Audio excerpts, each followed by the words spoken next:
like I got made to feel that like who I was too much, you know what I mean? And then in sports and things like that, you know, like I didn't like beating people. Like I didn't like, you know, that confrontation, because when I was really young, me and my brother used to fight, and I was pretty ruthless, and I used to like bite him like a madman, like whatever it took. So like at a certain point of taking those behaviors, like I looked at myself, even though I was young, and I sort of realized I didn't like hurting people. I didn't like making other people, you know, like feel bad. And what this did is this created an insecurity within myself that, like, you know, not so much that situation, but that situation along with other situations created an insecurity where like it was a people pleasing, where I didn't want to, you know, be too much for people and make them feel less than, which really limited me in life, because then I'm limited to those around me. So it's a way, and you got to think these insecurities and things like that are just way, like they're psychological structures, okay, these insecurities or protection measures that we've evolved and learned and adapted through intergroup and community and sort of like, you know, our cohesion in our groupings. So for example, like insecurities are like, I don't want to show my vulnerability, because if I show my vulnerability, then the group may ostracize me and see me as weak and see me as useless. Like, do you sort of see? So like, while these insecurities are based out of illogical events, it's sort of, they hold evolutionary and, you know, survival tones. That's why the big insecurities we have in life, like fear of abandonment and things like that, right? Like the reason these hold so true is because, like in a survival situation, if we're ostracized from the group or abandoned by the group, we're pretty much up shit creek without a paddle. Do you sort of understand? So like it creates this unrealistic fear. So if we've ever been through an instance, and it doesn't even have to be anything traumatic, where someone has abandoned us, because it's such a sort of, in our DNA, it's a mortal threat to be, you know, left alone, to be abandoned, to be, you know, outside of the grouping, we add extra meaning and we add extra sort of like intention behind it, or fear. So we create bigger problems out of it. So you'll notice if you ever look back on any of your insecurities, they actually come from pretty tame memories. If you have, you know, PTSD or anything like that, those usually come from highly stressful or very volatile memories. So a large amount of violence over a very short duration can cause PTSD, or a larger than average amount of violence over a long duration. So, you know what I mean? So we just got to understand, like, our insecurities are just, they're where our brain has got it wrong, to where it's gone a bit overboard and said, if you do this behavior, you will be exercised, when we don't actually know it. So do you sort of see, to overcome this, we have to accept it, and then we have to vocalize our insecurity to those around us to demonstrate that we're not going to be exercised. So it's a process that you cannot overcome your insecurities without being vocal about them. And this isn't to say that you want to be regurgitating them, but you have to like give people a heads up and say, hey, look, I'm a bit insecure about this. You know, I'm working to be more secure. This is the action I'm going to take. And you sort of just, like, that's what a secure person does, because when you talk about it, like, it becomes real. When it sits in your head, it's analytic, it's just thinking.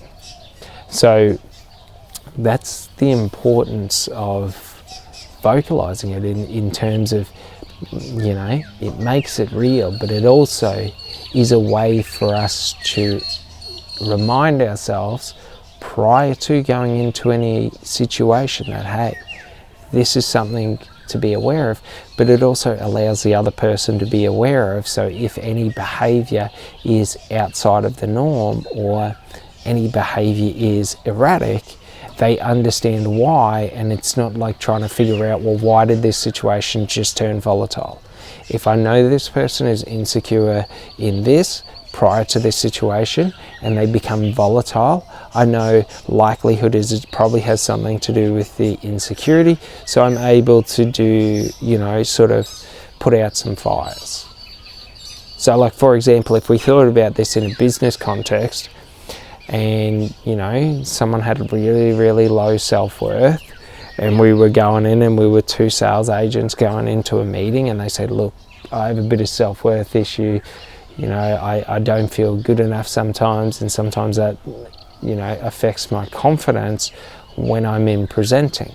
Well, when that person's confidence starts to waver or anything happens, the other person is able to come in and talk and sort of take over the situation and sort of reintroduce that person in and able to sort of guide them through it so they're able to overcome that insecurity. Do you sort of get it? So it's like our insecurities can only really be overcome with other people, because it's sort of like we can overcome them within ourselves, and it's quite easy. We just need to talk about it with ourselves, like talk it through. But if we're unable to talk to ourselves, because some people aren't, they're afraid to talk to themselves, they think it makes them look crazy, well then we need someone else to talk to. And generally we want to have someone who is, you know, positively inclined. So you don't want to go to someone who's a dickhead, who's going to talk shit and just fucking argue with you. You know, those people where you'll say one thing and they'll just, no, it's this. And it's like, mate, you weren't even in the situation. Like, how do you even know what's going on? Like, I'm trying to tell you what's going on and you're challenging the facts that I give you. Like, what's going on here? So, you know, we got to be right with who we talk to, but also in the situation, we have to tell those who, you know, are relevant in the environment. And when we're able to do that, we start to feel secure within ourselves, because like it takes the guesswork out of it, because one, other people know, so they're able to not so much monitor their behavior, but they're just more aware of your internal, you know, emotional state and mental state. But it allows us, by talking about it again and again and again, we're customizing ourselves to it. We're acclimatizing ourselves to it. We're becoming more comfortable with it. The more I speak about my weaknesses, the more they become my strengths. You know, the more I speak about my insecurities, the more they become secure within me, or within me. So, you know, if we understand this, we're able to then move through life. When I get into a relationship and I notice insecure behavior, I am able to stop that behavior ever happening. Like, do you get it? When I feel those feelings of insecurity, I'm able to sit down and try and work out why, and not just react to them. So for example, in a relationship, if I have a fear of abandonment, well, one or two things is going to happen, okay?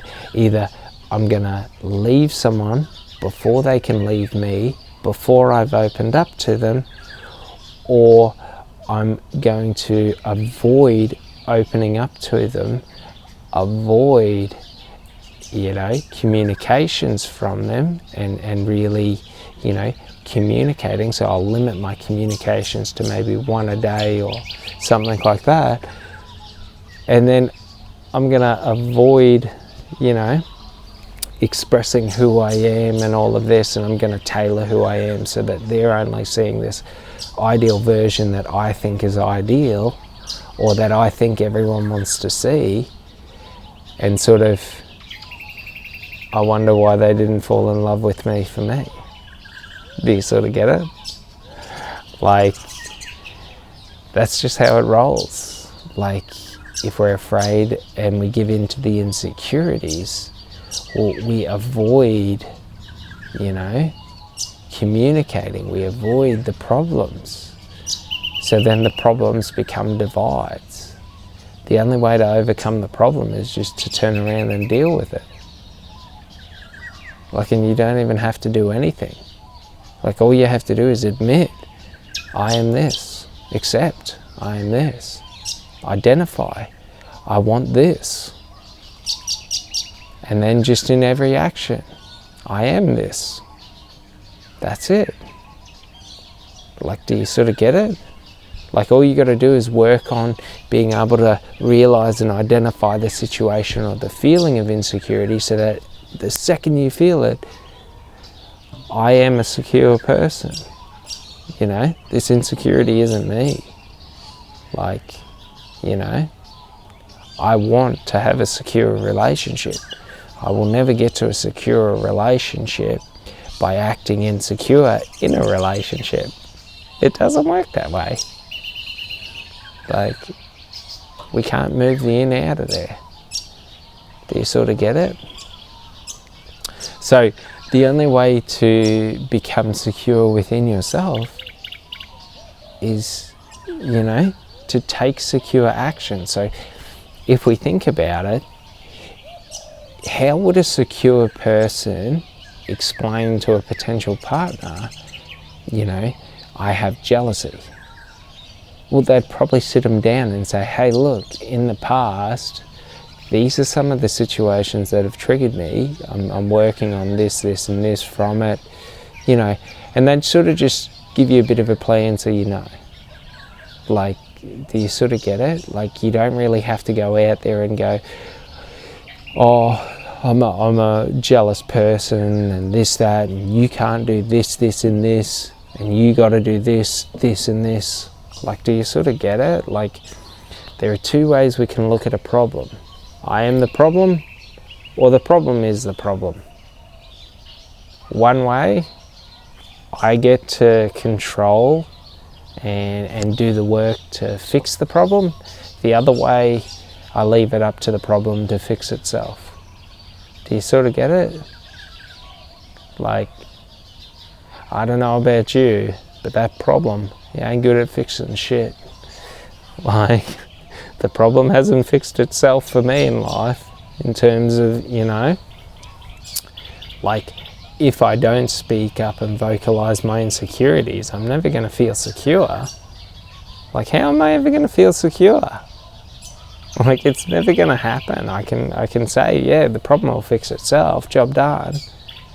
But that insecurity, as soon as I feel like who I am is not good enough or anything like that, like, I'm going to start to close off. I'm going to start to not express who I am. I'm going to start to, like, push that other person away out of fear, to detach emotionally, because I'm afraid. Whereas a secure person, I feel insecure. Oh well, like, I still want to be with this person.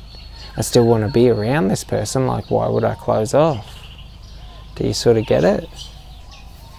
Like, when we give in to fear, we take actions that aren't logical.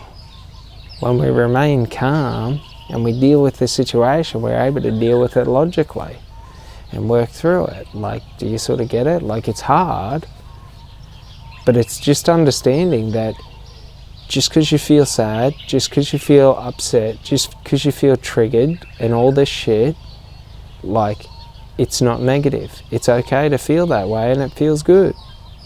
If you feel sad, it means you love that person. It means you care. Good job. If you feel angry, like, it means you feel insecure. You don't feel strong. You're afraid of other people's strength being more than yours.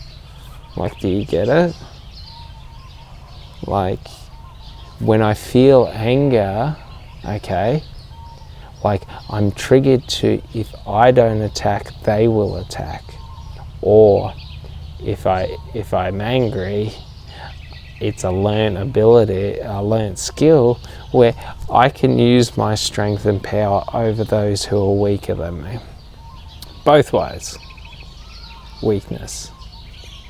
Because if you're angry, okay, and you use your strength over other people, if as soon as you get angry, I just punch you in the face repetitively, like 4 or 5 times, and just go, fuck you, cunt, what are you doing? And I don't really explain myself, what are you going to do? Do you sort of get it? Like if I just attack you instantly, like, and shock and awe you, like, are you going to feel secure within yourself to continue the fight? Like, probably not. Do you get it? Like if you're angry because you're insecure about your courage and you try and get angry with me and I stand in your face and just look you in the face and say, you can't do nothing to me. And then you punch me and I just stand there smiling, you can't do nothing to me. And I just sit there. And then I attack you, like it'll break you.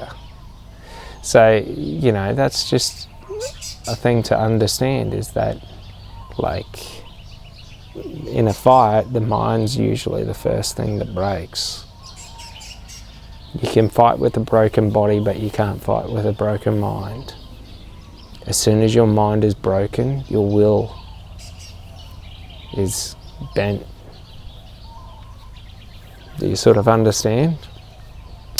So in life, we want to accept and face our weaknesses. We want to, because in that same fight, okay, let's say, you know, you're not an angry person, but someone walks up and punches you in the face repetitively. What are you going to do about it? What would a secure person do about it?